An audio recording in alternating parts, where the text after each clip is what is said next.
Alright guys, welcome back to the channel. Welcome if you are new. Thank you for taking time out of your day to check the video out. We have more PlayStation news, rumors, and leaks to go over and cover here today. So as always, before diving into these topics, if you end up enjoying the video or finding it informative, be sure to leave it a like. And if you are new here to the channel, please consider hitting that subscribe button as well. We're continuing here talking about Silent Hill 2 Remake, and it seems like we could potentially have a release window that has been accidentally revealed. This is being reported by WCCF Tech. They say the Silent Hill 2 remake in development by Bloober Team has yet to receive a solid release window, but it seems like the wait for it may be a little bit longer than expected.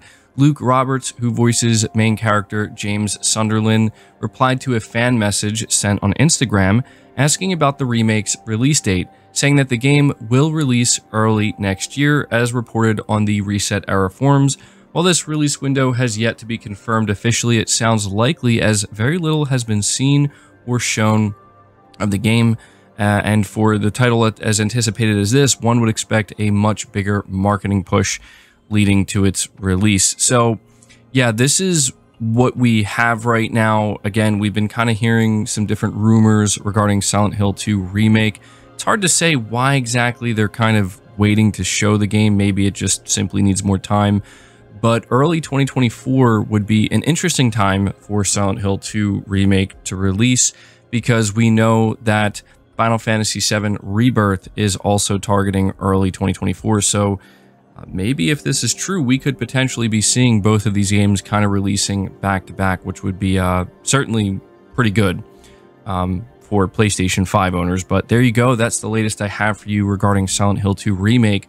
Moving on from that, we have an interesting revelation here. People talk all the time about Sony potentially acquiring Square Enix, and while we have no idea if that's going to happen, apparently Microsoft seriously considered acquiring them and making their games exclusive.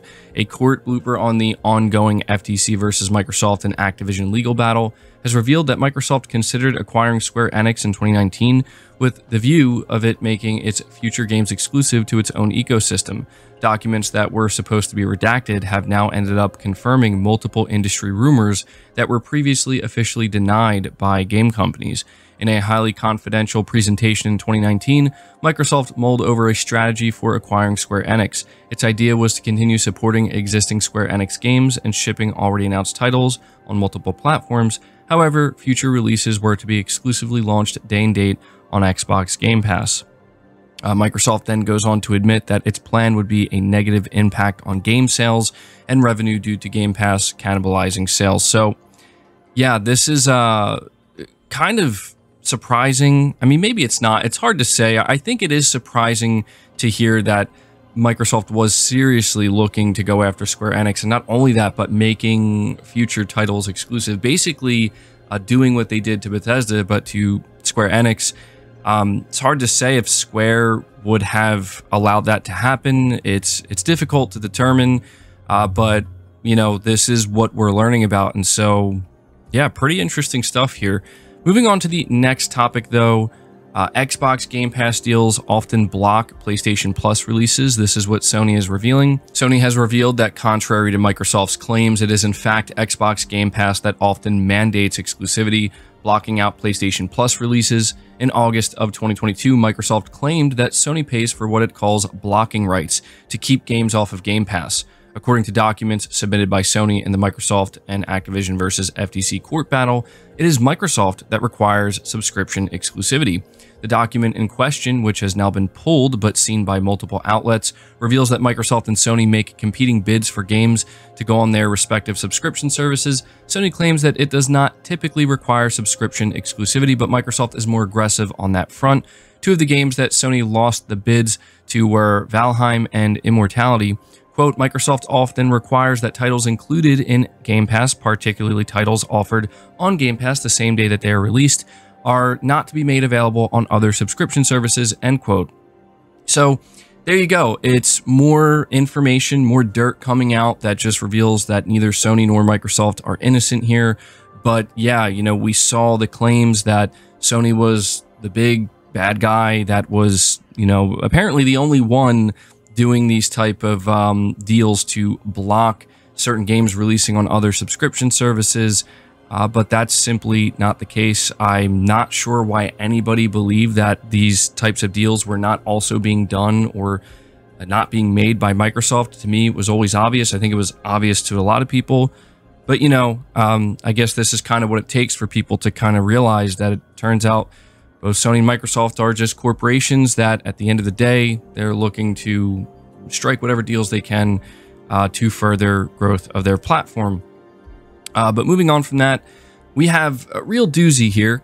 This is coming from Microsoft's CEO, and he is just straight up saying that if it were up to him, he would make sure that no games were exclusive, while simultaneously blaming PlayStation for exclusivity existing in the first place.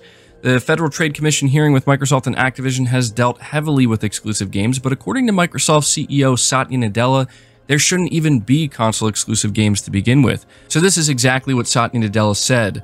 Quote, "If it was up to me, I would love to get rid of the entire exclusives on consoles, but that's not for me to define, especially as a low share player in the console market. The dominant player there, Sony, has defined market competition using exclusives, so that's the world we live in. I have no love for that world." End quote. Yeah. So this is a really bizarre thing to be hearing Microsoft CEO say. Like, I understand the sentiment, believe me, I do. The idea of exclusive games just simply not existing for any platform or any console and people just being able to play whatever they want, wherever they want. Of course, that sounds like an ideal world for everybody, but it's just never going to be that way, because that would essentially remove competition entirely, right? At that point, we're looking at what would be like one unified system, one unified ecosystem, one unified platform where everything drops there. But the question is, who would be in charge of that? And it's obvious that Microsoft would love to be in charge of that. So would Sony. So would any other company involved in the market. Hence why there is competition. They're all fighting essentially for the same thing, and that is dominance, right? That's just the way it goes. They want to win. I think it's just truly perplexing to see Microsoft CEO straight up blame Sony for exclusivity like they're the ones who literally invented it and started it, when in reality, this is just the way the market has been since its inception. Exclusives to some extent has always been a thing. It's always existed. It will continue to exist. And, you know, I think that this is just truly a very disingenuous thing for Microsoft CEO to be saying. I think he is in a position where he can say that, and there will be people who actually begin to blame Sony as if they were the ones who literally created exclusivity. But yeah, Microsoft has exclusives. They've always had exclusives, and they knew full well when getting into this market that that was a part of the market, exclusivity. And so I guess now, because, you know, they basically were in third place and they failed to really gain market share, I guess the easiest thing for them to do is to just blame exclusivity and blame that as the reason, you know, why they're in this position to begin with and why they even have to do exclusives at all. Very strange, man. But we are moving on to the final topic, and this one is very interesting because we're getting some secret PlayStation inside information that we simply weren't meant to know. So this is once again coming from some court documents, this time coming from Sony, and this is a document where they talk about developing AAA games and how much it costs, and there are a couple of things that are redacted, numbers that were redacted. And what's kind of funny is whoever did the redactions, they did it in like black marker, not realizing that people could actually mess with the image and make it so that it was possible for them to actually see these numbers. So these documents were pulled, but, you know, it's already out there.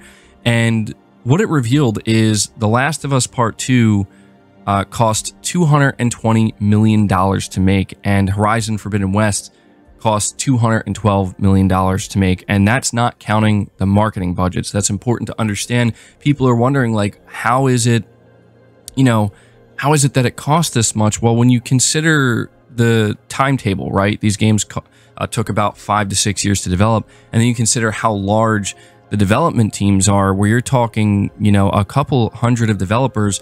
And, you know, the starting salary for all of these developers is, you know, probably somewhere around $100,000. When you do the math, it adds up very quickly, and that's pretty much where it lands you, you know, around $200 million or so. And you can see now when you look at the cost of these AAA games, you see just how long they take to develop, how much money is being poured into them, and how critical it is that they sell a lot, right? Like they need to sell a lot of copies to break even, let alone make a decent profit. Luckily for Sony, they've been doing a good job, but you can see how risky this is becoming, and it paints a clear picture as to why Sony is aggressively pursuing live service games. A lot of people really don't understand why Sony has just made this abrupt decision where it's like we're going all in with live service while simultaneously making these AAA single-player exclusives. This is why, because when you are looking at budgets that are ballooning like this, I mean, one failure, one flop will do serious damage to the company and to the brand from top to bottom. And it seems to me that Sony really wants to mitigate this risk as much as possible by pursuing these live service games and having a steady, you know, revenue stream that they can kind of fall back on as a potential safety net, right? So if something does go wrong, if a game does get delayed, if the budget balloons even further, or, you know, worst case scenario, if a game with this type of budget just somehow flops and fails to do what it needs to do, it'll still hurt, but, you know, those live service games will cushion that blow significantly. And so, yeah, this is definitely some pretty interesting information to be learning about. But yeah, at this point, I'm going to leave it to you guys. Let me know your thoughts down in the comments below. That's going to do it for the video. I hope you enjoyed it. Hope you found it informative. If you did, leave it a like. Subscribe if you're new. Hit the bell notification icon, and feel free to share this video out on top of all that. But until next time, guys, take care.